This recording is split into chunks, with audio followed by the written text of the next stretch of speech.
নমস্কার। প্রতিদিনের মতো আমরা আবারও চলে এসেছি পজিটিভ বার্তার লাইভ অনুষ্ঠান নিয়ে আপনাদের সঙ্গে কিছু কথা বলবো ও আলোচনা করব বলে। তো আমাদের মধ্যে এখন উপস্থিত রয়েছে ত্রিপুরা রাজ্যের সহকারী প্রধান শিক্ষিকা উত্তরা চাকমা ম্যাডাম। তো ওনার সাথে কথা বলবো, তার আগে বলবো আপনারা চোখ রাখুন পজিটিভ বার্তার ফেসবুক লাইভ ও ত্রিপুরা নলেজ সিটির পেজে। তো আমরা ম্যাডামের সাথে পরিচয় করে নেব।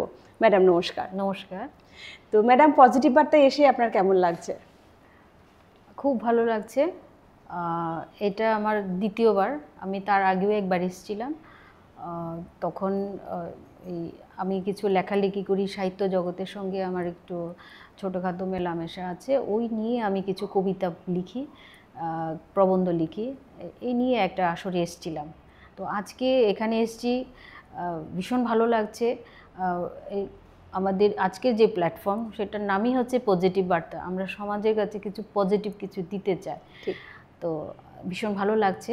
আমি দর্শক শ্রোতা বৃন্দদেরকে বলবো আপনারা অবশ্যই চোখ রাখবেন এবং যোগাযোগ রাখবেন পজিটিভ বার্তার সঙ্গে। ধন্যবাদ ম্যাডামকে। তো ম্যাডাম, জেনে নেব আপনার পরিচয়টা। আমি তো জানি আপনি শিক্ষিকা একজন, আমাদের তো ডিটেলসে যদি একটু পরিচয়টা আমাদেরকে দিতেন দর্শকদেরকে। বেসিক্যালি আমি একজন শিক্ষিকা। আমি শিক্ষিকা হিসেবেই পরিচয় দিতে ভালোবাসি। এখন বর্তমানে আমি ত্রিপুরার শিক্ষা দপ্তরের একজন সহকারী প্রধান শিক্ষিকা হিসেবে কাজ করছি।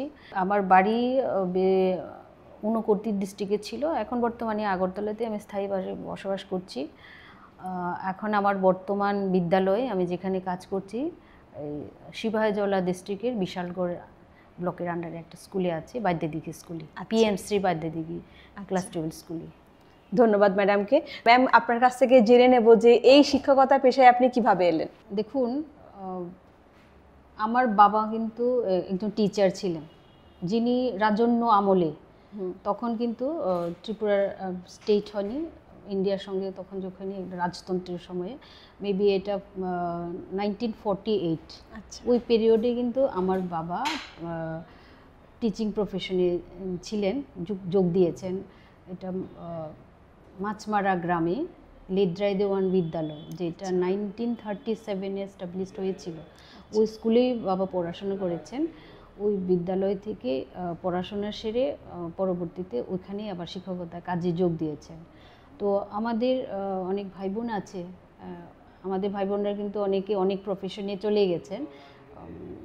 কাউকে বাবা এরকম তৈরি করেছেন, সিভিল সার্ভিসে গেছেন। আমার টিসিএস আমার এক দাদা আছেন, আমার ছোটো বোন আছে, ও ডেন্টাল সার্জন। আর আমার সবচেয়ে ছোটো ভাই, যে এখন সে মেকানিক্যাল ইঞ্জিনিয়ারিং পড়াশোনা করে ত্রিপুরা থেকে, এখন সে বেঙ্গালুরু HAL-এ আছে আর কি, হিন্দুস্তান অ্যারোনটিক লিমিটেড, ওখানে জব করছে। তো আমি প্রথমে ভেবেছিলাম, আমার ইচ্ছে ছিল কোনো ব্যাংক এরকম কিছুতে জব করব, কিন্তু তখন তো আমার সেরকম স্টুডেন্ট অবস্থাতে মেবি আমার এইমটাকে বাবা দেখেছেন যে আমি টিচিং প্রফেশনে আমাকে স্যুট করবে, আমি এটাতে মানে সাকসেস হব। তো এর জন্য অনেকটা বাবাই আমাকে মানে মোটিভেট করেছেন এবং আমাকে এই প্রফেশনে আসার উদ্বুদ্ধ করেছেন। তো এইভাবেই আমি 1997-এ আমি যোগ দিয়েছি একজন পিজিটি হিসেবে। সে প্রথম পোস্টিং আমার যে স্কুলে আমার প্রাইমারি এডুকেশন হয়েছিল, আমার বাবা যে স্কুলের টিচার ছিলেন একটা সময়ে, সেই লেদ্রাই দেওয়ান ক্লাস 12 স্কুল, এখন ওই স্কুলটাতে আমার প্রথম জয়েনিং। তার পরবর্তীতে আমি টিপিএসসি পরীক্ষা দিয়ে এই বর্তমানে অ্যাসিস্ট্যান্ট হেডমিস্ট্রেস হিসেবে আছি। এটা কোথায়? তো এখন আমি যে আমার পোস্টিং হয়েছে, আমি সিপাহীজলা ডিস্ট্রিক্টের বিশালগড় ব্লকের আন্ডারে পিএমসি বাদ্যদিঘি ক্লাস 12 স্কুলে আমি এখন জব করছি। আচ্ছা, ধন্যবাদ ম্যাডামকে। তো এরপরে জেনে নেব যে আজকে শিক্ষা ব্যবস্থা নিয়ে আপনার কি মতামত পেশ করবেন, এখন একটু বলুন। দেখুন, এখন ত্রিপুরা রাজ্যে শিক্ষার অবস্থানটা খুব ভালো একটা পজিশনে। আমরা জানি একটা সময়ে সেরকম আমরা টপ পজিশনে ছিলাম না আমাদের রাজ্য, আমরা যদি সর্বভারতীয় স্তরে বিচার করতাম, কিন্তু এখন বর্তমানে আমাদের ত্রিপুরা স্টেট সারা ভারতবর্ষের মধ্যে শিক্ষার হার দিক দিয়ে আমরা সেকেন্ড পজিশনে আছি, সেই দিক দিয়ে কিন্তু আমরা খুব ভালো পজিশনে আছি। এবং আমি যেহেতু টিচিং প্রফেশনে আছি এবং আমার অলমোস্ট মানে 25 ইয়ার্সের উপরে আমার জব হয়েছে, আমি মোটামুটি এখন অবধি 4টা স্কুলে আমি জব করেছি। তো আমার এই অভিজ্ঞতায় হাজার হাজার স্টুডেন্টদের সঙ্গে ডিল করেছি। তো এখন আমার এই অভিজ্ঞতা হয়েছে আমাদের যে শিক্ষার যে অবস্থান এখন খুব ভালো একটা পজিশনে আছে। বাহ। তো ম্যাম এই প্রসঙ্গে জেনে নেব যে যারা পিছিয়ে পড়া স্টুডেন্ট আছে ক্লাসের মধ্যে, তাদেরকে কিভাবে এগিয়ে আনা যায়? দেখুন, আমি প্র্যাকটিক্যাল যে আমার অভিজ্ঞতা হয়েছে, আমি প্র্যাকটিক্যাল অভিজ্ঞতার বেসিসে আপনাকে বলছি। যেখানে যেখানে আমি জব করেছি, এখানে যেমন লেদ্রাই দেওয়ান বিদ্যালয়, এখানে কিন্তু হাজারের উপরে স্টুডেন্ট আছে। তারপরে আমি ধলাই ডিস্ট্রিক্টের মাসলি, যেটা তুইকর্মা তুইসা ক্লাস 12 স্কুল ছিল, ওখানেও মানে হিউজ স্টুডেন্ট ছিল। এখন বর্তমানে যে স্কুলে আছি আমি, এখানেও অলমোস্ট আমাদের 700-এর উপরে স্টুডেন্ট আছে। তো স্টুডেন্ট এমন নয় যে স্টুডেন্টরা শুধু সবাই একদম এক ক্যাটাগরির, অনেক মানে খারাপ বা ভালো এরকম নয়, মানে মিক্সড ইয়েতে আছে। তো আমরা কি করি, আমাদের যে স্টুডেন্টগুলো আমরা কিছু তো ওদের ডেভেলপমেন্টের জন্য কাজ করতে গিয়ে আমরা যারা টিচারদেরকে নিয়ে আমরা টিচার নিয়ে কাজ করছি, আমরা টিচাররা সিলেক্টিভ ক্লাসগুলোতে আমরা যখন ক্লাস করতে যাই তখন আমরা আইডেন্টিফাই করি কারা কোন ক্যাটাগরিতে কোন লেভেলে আছে তাদের টিচিং ইয়েটা। তখন যদি দেখি যে আমরা যারা বিলো এভারেজ আছে, অর্থাৎ আপনার দুর্বল স্টুডেন্ট আছে, তাদেরকে আমরা আইডেন্টিফাই করি ওরা কোন জায়গাতে দুর্বল আছে, কোন সাবজেক্টে কোন লেভেলে দুর্বল আছে বা কোথায় তাদের সেই দুর্বলতার কারণটা কি, সেই রুট কজটা আমরা বের করি। তো বের করার পরে সেই অনুযায়ী ডক্টর যেরকম মানে চিকিৎসা পরিষেবা শুরুর আগে বিভিন্ন টেস্ট করে আইডেন্টিফাই করেন কোথায় রোগ হয়েছে, সেই রোগ অনুযায়ী ঔষধ দেওয়া হয়। ঠিক সেরকম আমরাও জেনারেল ক্লাসের সঙ্গে সেই দুর্বল বাচ্চাদেরকে আমরা রেমিডিয়াল ক্লাস করাই। বাহ। মানে এক্সট্রা ক্লাস করা যার যেটা প্রয়োজনে সেইভাবে আর কি। খুব প্রয়োজনে আমরা গার্ডিয়ানদের সঙ্গে কন্ট্যাক্ট করি, প্রয়োজনে মানে সেই স্টুডেন্টের বাড়িতেও যেতে হয় আমাদের প্রয়োজন। তো ম্যাম এরপরে জেনে নেব যে অনলাইন ক্লাস ভিত্তিক যে এখন অনেকেই অনলাইন ক্লাসগুলি করে, তো এটার কি মন্তব্য করবেন বা কি বলবেন যে এটা ভালো না খারাপের দিকে যাচ্ছে? অ্যাকচুয়ালি যেহেতু আমরা এখন অফলাইনে ক্লাস করছি, স্কুল পুরোদমে স্কুল চলছে, আমরা অফলাইনে আমাদের বেসিক যে কাজটা আমরা অফলাইনে করছি, আমরা ক্লাস সরাসরি বাচ্চাদের সঙ্গে ক্লাস করছি। দেখুন, আমাদের 2019 থেকে যে মহামারী এসছিল, সেই মহামারী পিরিয়ডেই আমরা এই ওয়ার্ডগুলো শুনেছি আর কি, অনলাইন ক্লাস। তার আগে কিন্তু অনলাইন অফলাইনগুলো আমরা বাচ্চারা চিনতো না। তো এই মহামারী পিরিয়ডে যখন আমরা সমস্ত যোগাযোগ বন্ধ হয়ে গেছিল, স্কুল হাট বন্ধ হয়ে গেছিল, কিন্তু শিক্ষা তো বন্ধ হয়ে থাকতে পারে না, স্টপ থাকতে পারে না। তো আমাদের ডিপার্টমেন্ট থেকেও এরকম নির্দেশ এসেছিল যে আমরা যাতে অনলাইনে ক্লাস করাই। আর দেখুন, আমাদের বর্তমান যিনি যে মাননীয় প্রধানমন্ত্রী, উনি কিন্তু ডিজিটাল ইন্ডিয়ার কথাই বলেছেন এবং সেইভাবেই পুরো দেশে পরিকাঠামো তৈরি করা হয়েছে। তো দেখুন, আমরা কিন্তু চট করে যখন আমরা জেনে শুনে কিন্তু মহামারী আসেনি, মহামারী আসার পরে যে অনলাইনের প্রয়োজন পড়লো, আমরা কিন্তু তার আগেই প্রস্তুত ছিলাম, মানে ডিজিটাল ইন্ডিয়া হয়ে গেছে। তো বাচ্চারা যার ফলে তারা ডিজিটালিও ক্লাস নিয়েছে, শিক্ষা কোথাও স্থগিত থাকেনি। তো এখনও আমরা ক্লাসের অফলাইনের পাশাপাশি যদি প্রয়োজন পড়ে, স্টুডেন্টদের কিন্তু অনলাইনেও মানে ক্লাস টিচিং করছেন আমাদের টিচাররা। এটা ছাড়াও শুধু আমার স্কুলের কথা বলবো না, প্রাইভেট স্কুলগুলোতে বলুন অথবা কোনো কোচিং এক্সট্রা যদি আমি অন্য কোনো পাশাপাশি আরও কোনো রেফারেন্স কোনো আমি কোচিং নিতে চাই, তখন কিন্তু অনলাইনেরই আমাদের সাহায্য নিতে হয়। তো সেক্ষেত্রে দুটোই চলতে পারে, ঠিক অফলাইন অনলাইন আমাদের বাচ্চাদের ভবিষ্যতের জন্য। ঠিক, একদমই তাই। তো ম্যাম এরপরে আপনার কাছ থেকে জেনে নেব যে একজন শিক্ষার্থী এবং শিক্ষকের মধ্যে সম্পর্কটা বা বন্ডিংটা কেমন হওয়া উচিত? দেখুন, একটা শিশু সে সারাদিনে 24 ঘন্টার মধ্যে একটা বড় সময় কিন্তু স্কুলে কাটায়। সে প্রাইমারি স্কুলে হোক, প্রি প্রাইমারি হোক অথবা নুন সেকশনে হোক, একটা বড় পিরিয়ড কিন্তু সে বিদ্যালয়ে কাটায়। তাহলে বাড়িতে সে প্যারেন্টসদের সঙ্গে, গার্ডিয়ানদের সঙ্গে থাকে, তার পরবর্তী একটা বড় সময় কিন্তু সে স্কুলে থাকে টিচারদের সঙ্গে। তো সেখানে টিচারদের, একজন টিচার কিন্তু অনেকগুলো রোল নিয়ে কাজ করেন, মাঠে নামেন। একজন টিচারকে কোথাও কখনো মানে ফ্রেন্ড, ফিলোসফার, গাইড, 3টা ভূমিকা নিতে হবে, মানে মিনিমাম 3টা ভূমিকা নিতে হবে। কোথাও মানে গাইড হবেন, মানে স্টুডেন্টকে, শিক্ষার্থীদেরকে, বাচ্চাদেরকে শেখাবেন গাইড হিসেবে। কোথাও ফিলোসফার হবেন, আবার কোথাও কিন্তু ফ্রেন্ড হিসেবে কাজ করবেন।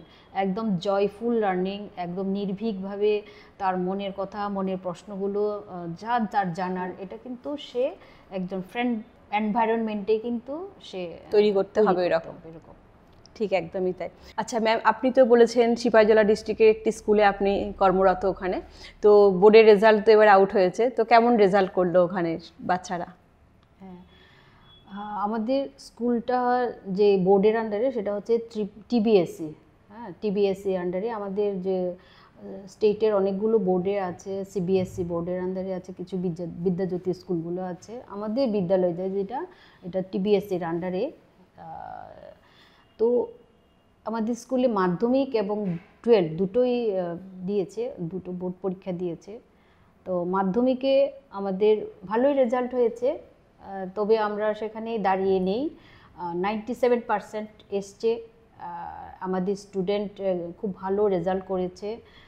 যে টপার হয়েছে সে 96.4% পেয়েছে, এবং সেকেন্ড যে পজিশনে আমাদের বিদ্যালয়ে, সে 88.4% পেয়েছে। সেই আমরা যেই পরিবেশে আছি, আমাদের যে সারাউন্ডিং আছে, স্টুডেন্টদের যে তাদের যে পারিবারিক পরিসর বা সেই দিক থেকে আমাদের রেজাল্ট ভালো বলতে পারে। কিন্তু তারপরে আমরা থেমে নেই। আমাদের দপ্তর চাইছে, আমরাও চাইছি, আমরা 100% যাতে পাস করাতে পারি। এবং ক্লাস 12-এও ভালো রেজাল্ট হয়েছে। ক্লাস 12-এও আমাদের টপার যে হয়েছে অলমোস্ট 89% পেয়েছে, তারপরে 85 এরকম ভালো রেজাল্ট করেছে। তো তবুও তারপরে আমরা সেখানে থেমে নেই। আমাদের টিচাররা আছেন, আমরা নিজেরাও, আমাদের সেলফ স্যাটিসফ্যাকশন আসেনি। আমরা চাইছি আমরা 100-তে 100 যাতে করতে পারি, এটাই আমাদের ভবিষ্যৎ। তো এই যে 100-তে 100 মানে আশা করছেন ভবিষ্যতে যারা স্টুডেন্টরা আছে তাদের কাছ থেকে, তো আপনি কি পদক্ষেপ নেবেন যে এত সুন্দর নাম্বার আনার জন্য? দেখুন, আমরা কিন্তু আগে থেকে এখনও নিচ্ছি, বরাবরই নিচ্ছি। আমরা এখানে যে স্টুডেন্ট, গার্ডিয়ান, স্টুডেন্ট এবং স্কুলের টিচার, একটা চুলায় যেরকম 3টে স্ট্যান্ড থাকে, যেরকম একটা চুলাতে, ঠিক সেরকম আমাদের ত্রিভুজের মতোই আমাদের যে একাডেমিকটাকে কাজ করার জন্য, সাকসেসফুল করার জন্য, আমাদের স্টুডেন্ট এবং বিদ্যালয় এবং গার্ডিয়ান, তো তিনজনের মধ্যে 3 দিক থেকে কিন্তু সামঞ্জস্যতা থাকতে হবে। তার জন্য আমরা কিন্তু কন্টিনিউয়াসলি প্যারেন্টসদের সাথে যোগাযোগ রাখছি, স্টুডেন্টদের সাথে যোগাযোগ রাখছি, এবং অ্যাটেন্ডেন্স দিক দিয়ে বাচ্চারা যাতে রেগুলারলি স্কুলে আসে, প্রতিদিন যাতে স্কুলে আসে, অ্যাটেন্ড করে, এবং আমরা সিলেক্ট করি বাচ্চাদেরকে, কে কোন তাদের যে স্টাডি যে লেভেলটা আছে, কার কোথায় কোন সাবজেক্টের সাপোর্টে দরকার, কোন এই বিষয়ের তার যে বিভিন্ন প্রতিকূলতাগুলো আছে, যেখানে তার বোঝার আছে, সেখানে আমাদের সাবজেক্ট টিচাররা ওনারা কাজ করছেন। এইভাবে আমরা একটা এনভায়রনমেন্ট তৈরি করছি যাতে করে তাদের রেজাল্ট ভালো হয়। ঠিক, ধন্যবাদ ম্যাডাম। তো এরপর ম্যাম আপনার কাছ থেকে জেনে নেব যে একটা বাচ্চা কিভাবে সে মূল্যবোধ শিখবে, তার মধ্যে মূল্যবোধ কিভাবে গড়ে উঠবে, এটা যদি একটু বলতেন। হ্যাঁ, এটা অনেক বড় পরিসরের কথা। এটা আমাদের শুধুমাত্র আমাদের বিদ্যালয়ের মধ্যেই সীমাবদ্ধ নয়, তারপরে আমরা বিদ্যালয়েরও অনেক ভূমিকা আছে। দেখুন, আমরা আগে দেখতাম কি, আমাদের আগের পরিবারগুলো ছিল যৌথ পরিবার। একটা শিশু যৌথ পরিবারে যখন জন্মগ্রহণ করে, সেই যৌথ পরিবার থেকে ওর মা বাবা, ভাই বোন, তার cousin brother sister, uncle aunty, জেঠু কাকু, দিদা ঠাকুমার সঙ্গেই থাকে। তো তার ভাষার ডেভেলপমেন্ট কিন্তু সে অনবরত কথা বলছে, ভাষার ডেভেলপমেন্ট যেরকম খুব দ্রুত হচ্ছে, তার সামাজিক দায়বদ্ধতাও সে এখান থেকে শিখছে। এবং আমরা যে ঠাকুমার সঙ্গে যখন আগে আমরা যখন ছোট ছিলাম, সেই ঠাকুমার ঝুলি থেকে অনেক গল্পগুলো আমরা শিখতাম। সব কটা গল্পের মধ্যে একটা মোরাল অফ দ্য স্টোরি ছিল, সব গল্পের মধ্যে একটা তার বার্তা ছিল।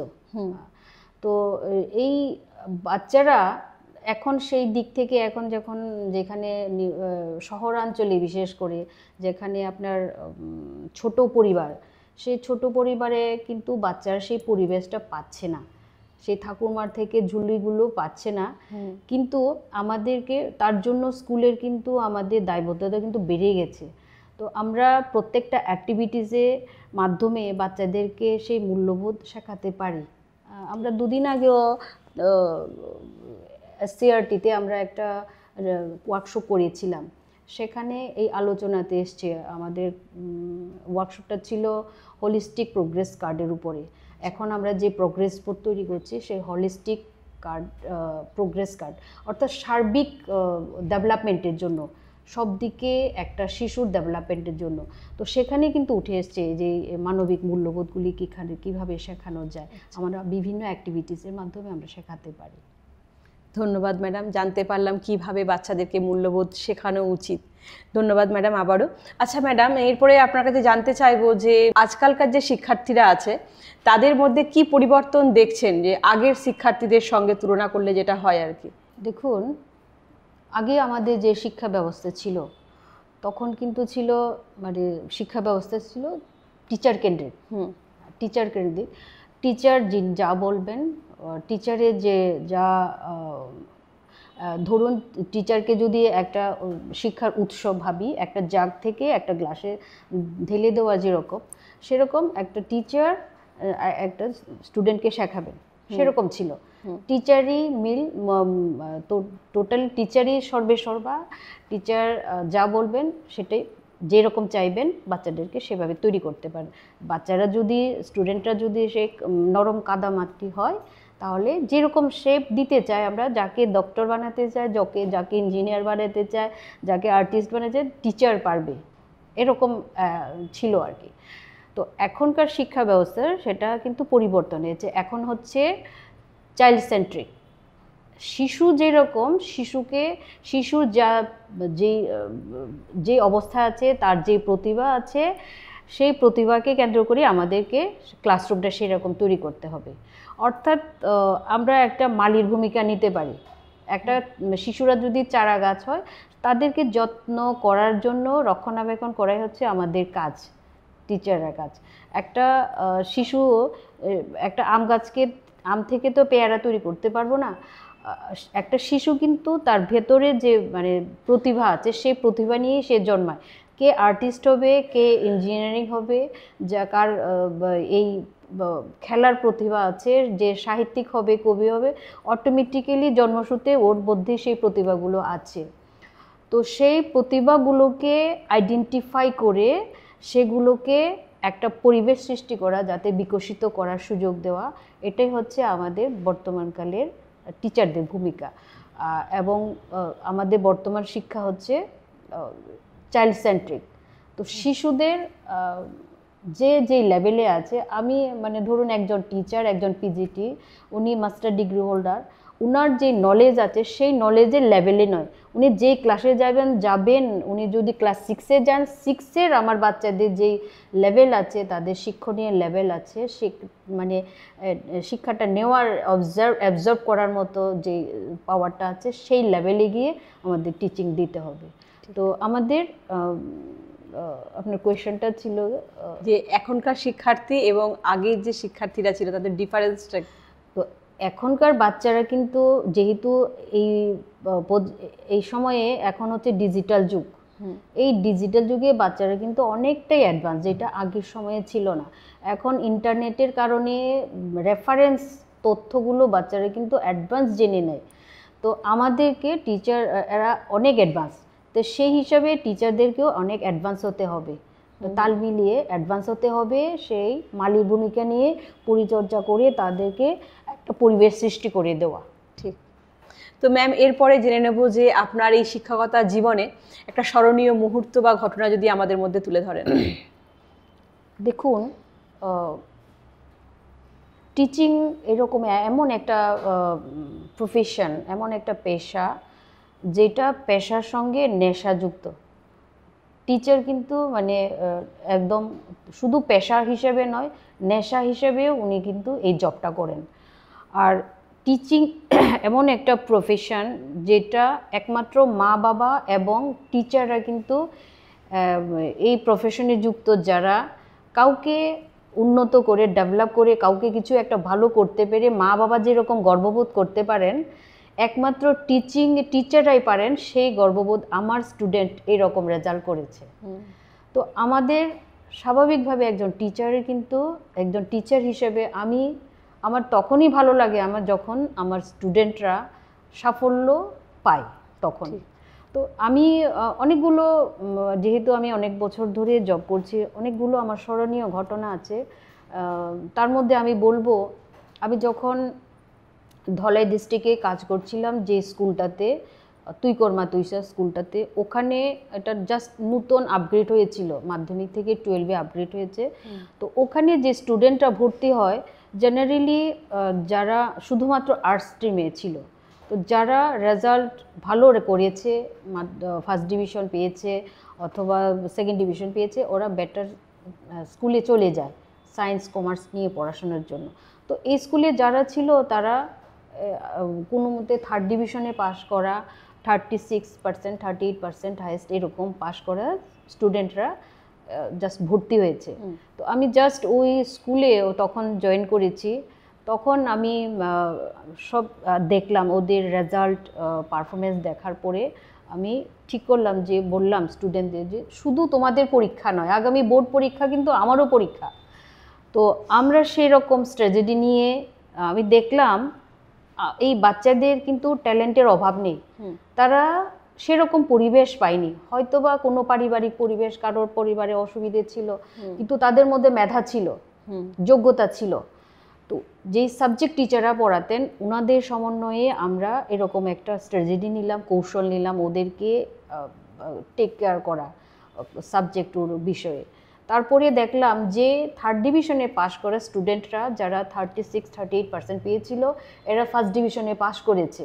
আমার কাছে এটা সেরা প্রাপ্তি, আজ পর্যন্ত আমার কাছে এটাই সেরা প্রাপ্তি, এবং ভবিষ্যতে আশা করি এরকম প্রাপ্তি আরও আসবে। বাহ, খুব সুন্দর একটা স্টোরি। ম্যামকে আবারও ধন্যবাদ দিচ্ছি। আমরা অনুষ্ঠানের একেবারেই শেষ পর্যায়ে চলে এসেছি। তো ম্যামের কাছ থেকে আরও একটি প্রশ্ন আমরা জেনে নেব যে আগামী যারা শিক্ষার্থী আছে তাদের জন্য কি বার্তা দেবেন আপনি? দেখুন, এখন আমাদের রাষ্ট্র পরিচালনা যারা করেন তারা প্ল্যান করেন ভবিষ্যৎ প্রজন্মের জন্য কিভাবে আমাদের শিক্ষাকে কিভাবে এগিয়ে নিয়ে যাওয়া যায়। তো সেই নিরিখে একবিংশ শতাব্দীর সঙ্গে কদম কদম যাতে আমরা পা মেলাতে পারি, সেই উদ্দেশ্যেই কিন্তু আমাদের বিদ্যালয়গুলোকে এখন ডিজিটালি করা হচ্ছে। এখন আগে আমরা কল্পনা করতে পারতাম না, এখন ক্লাসরুম মানে এখানে কিন্তু স্মার্ট বোর্ড আছে, স্মার্ট টিভি আছে। এখন বাচ্চারা ক্লাস করছে তারা ট্যাব দিয়ে, ল্যাপটপ দিয়ে এরা ক্লাস করছে, তারা ডিজিটালি এত এক্সপার্ট হচ্ছে। তো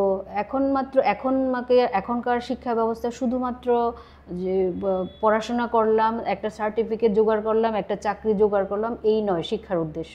এখন শিক্ষার উদ্দেশ্যর তার ব্যাপ্তি ঘটেছে। তো যাতে করে স্টুডেন্টরা তারা তার ক্যাপাসিটি অনুযায়ী, তার প্রতিভা অনুযায়ী স্টুডেন্টরা যাতে নিজেকে বিকশিত করতে পারে, তার জন্য কিন্তু এখন এডুকেশনের সঙ্গে পাশাপাশি কিন্তু ভোকেশনাল এডুকেশনও চলে এসছে। যেমন ধরুন আমাদের বিদ্যালয়ে কিন্তু ভোকেশনাল এগ্রিকালচার আছে, যেহেতু আমরা রুরাল এরিয়াতে আমাদের জব আছে, আমাদের বাচ্চারা কিন্তু ক্ষেত জমি জমা নিয়ে দেখছে, সেই নিয়ে কিন্তু তাদের সেই প্রতিভাকে তারা বিকশিত করতে পারে। এগ্রিকালচার আছে, এখন ডিজিটাল যুগের জন্য আমাদের বিদ্যালয়ে আরেকটা ভোকেশনাল ব্রাঞ্চ আছে, সেটা হচ্ছে আইটি। তো এরকম বাচ্চারা কিন্তু সবাই তাদের দক্ষতা অনুযায়ী বিভিন্ন নাচ গান খেলাধুলা সব কিছুতে যাতে ডেভেলপ করতে পারে এবং তাদের প্রতিভাকে বিকশিত করতে পারে, সেই উদ্দেশ্যে কিন্তু আমাদের ডিপার্টমেন্ট, আমাদের রাষ্ট্র কিন্তু চাইছে। তো আমি আমার প্রিয় ছাত্রছাত্রীদের, শিক্ষার্থীদের, ভবিষ্যৎ প্রজন্মকে এটাই বলতে চাই, তারা নির্দ্বিধায় যাতে বিদ্যালয়ে আসে, বিদ্যালয়ের সেই শিক্ষা ব্যবস্থাগুলো যাতে তারা গ্রহণ করে এবং নিজেকে বিকশিত করতে পারে, ভবিষ্যতে একজন সুনাগরিক আদর্শবান মানুষ হতে পারে, সেই আশা আমি রাখতে চাই। এইটুকু। ধন্যবাদ ম্যাডামকে ধন্যবাদ জানাবো আবারও, কারণ ম্যাডামের মূল্যবান সময় আমাদের এই পজিটিভ বার্তার অনুষ্ঠানে দিয়েছে। তো উনাকে চাইবো উনি আবারও আসবে আমাদের প্ল্যাটফর্মে এবং এইভাবেই সময় দেবেন এবং আমাদের পজিটিভ বার্তার যে মূল লক্ষ্য এবং উদ্দেশ্য সেগুলো আমরা সফল করব ওনাদের মাধ্যমেই। তো আজকে আমাদের অনুষ্ঠান এই পর্যন্তই এবং আগামী অনুষ্ঠান দেখতে চোখ রাখুন আমাদের পজিটিভ বার্তার ফেসবুক লাইভ এবং ত্রিপুরা নলেজ সিটির পেজে। আপনারাও ভালো থাকবেন, সুস্থ থাকবেন। আজকের মতো এই পর্যন্ত। নমস্কার।